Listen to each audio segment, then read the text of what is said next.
তবে কি তৃণমূলের শেষের শুরুর ইঙ্গিত ধরা পড়ছে?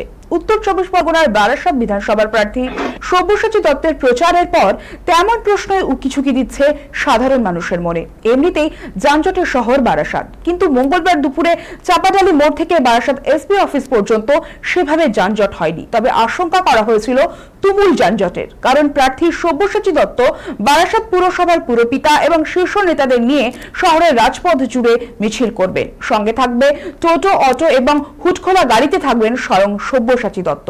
পাশাপাশি ছিলেন তৃণমূলের অন্যান্য দলীয় কর্মীরাও।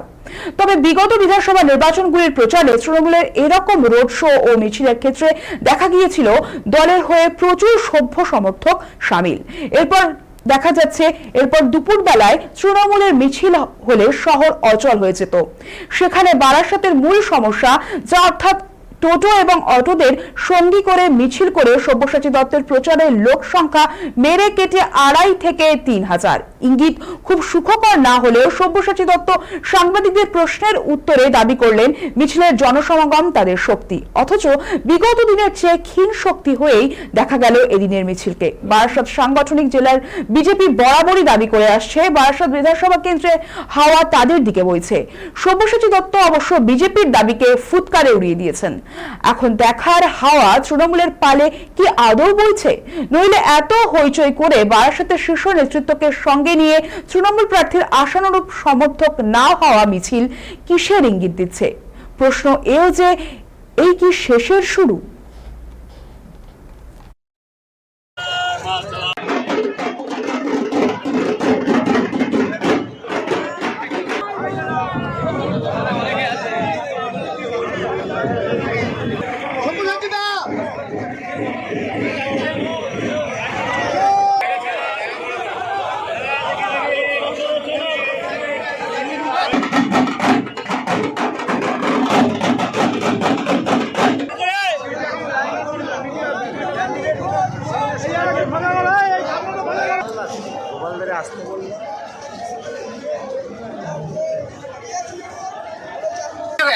মানুষের ঢল, এটা আপনার বাড়তি কতটা শক্তি যোগাচ্ছে?